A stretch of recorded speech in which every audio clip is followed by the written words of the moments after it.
Today we're going to walk through a 25 marker question from Edexcel for paper 1. My suggestion with this is pause the video and answer the question. And I will give you what I would answer and give you the structure.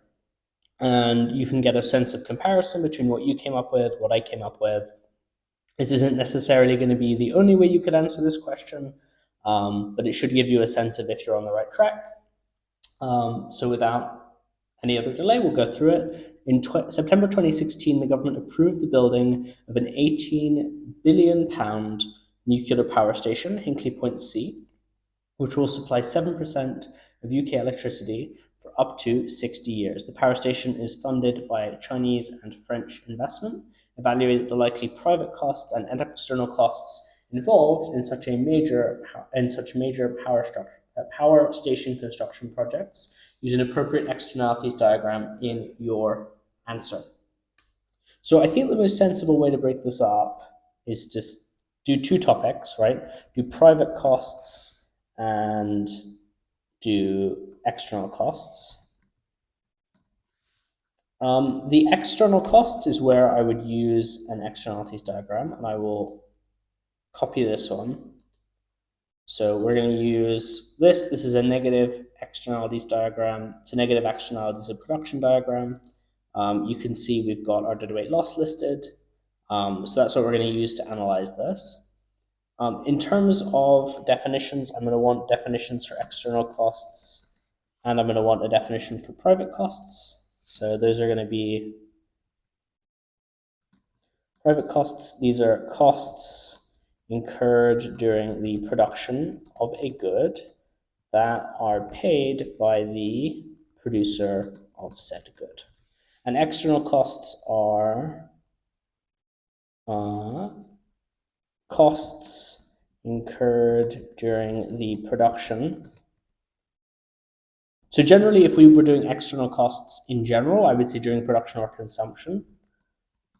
Here, we're going to go probably primarily with production, with the sort of construction costs. But I'm going to include both in my definition, right? Good during the production or consumption of a good that are borne by third parties not directly involved in the transaction. Okay, so that's going to be my definition. I've got my diagram. In terms of analysis, like what are the private costs primarily going to be? So the private costs are going to be probably costs of labor, costs of raw materials, costs of complying with regulations, as it's a power plant, right? So they tend to be high levels of regulation. So those give you an idea of what sorts of costs we're going to talk about.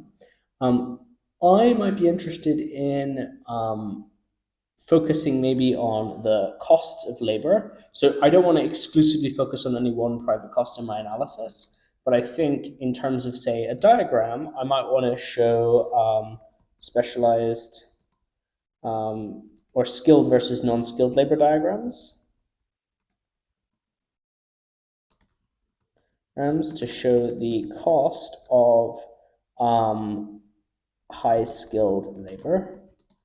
I might also, I don't know, probably not. So this is just to illustrate that, like, you need high-skilled labor to make a nuclear power plant. Like, the construction crews are going to have to be highly skilled, which is going to result in high costs. So the analysis is probably going to be like, there will be high costs associated with producing a nuclear power plant because of the need for significant regulations, the need for regulatory compliance, the technical challenge of building the power plant, and the cost of skilled labor.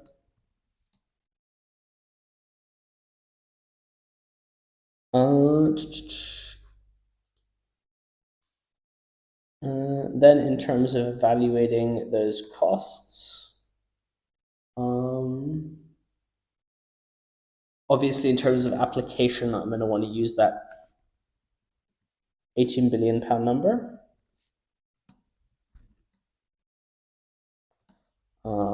18 billion pound cost of production. In terms of the external costs, then, I've got my diagram. The analysis is going to be the external costs will include, and here I might add just additional traffic from increased industrial activity, the risk of noise pollution and regular pollution in the production process, potential destruction of local environment. There are also going to be okay, I think that's reasonably good. And then I'm going to explain with the diagram, right? So this creates a welfare loss and potentially leads to overproduction of nuclear power plants. But then I think with the evaluation, I might want to point to there may also be some external benefits.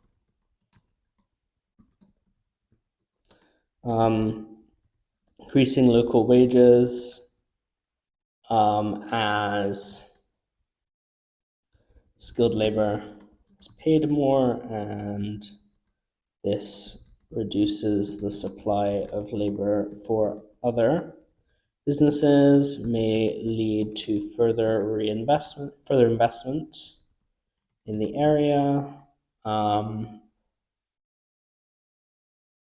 may reduce the cost of power as it increases supply of power, right? So all of these are external benefits that come from providing, well, actually, this would be not an external benefit, right? Because it's the consumption directly of the energy. But these other benefits are going to be external benefits. So maybe these are reasons why this is actually like a net positive for our overall utility. And then my evaluation for the private costs, I might want to bring in the fact, like looking at the information they've given us, I might want to bring in the fact that it's funded by Chinese and French investment. So these high costs not be an object, meaning a problem, for foreign investors who may see investing in UK energy as a strategic move. Right, Chinese investors in particular, they have a lot of money by their government for infrastructure investment. You could say as a part of the Belt and Road Initiative, if you want to be really if you are familiar with that and you want to be super topical and maybe provide a little bit more application there, but that would be sort of the justification for why those costs might be incurred in terms of providing that evaluation. And then in terms of a judgment at the end, you're ultimately probably comparing the overall cost profile and trying to figure out which of these is better, like whether or not we have whether or not this is going to be a net positive to the economy. So I'd say this would be a net positive to the local economy, as the effects, the external costs, are mostly occurring during construction, while the benefits, the external benefits, will continue for the long term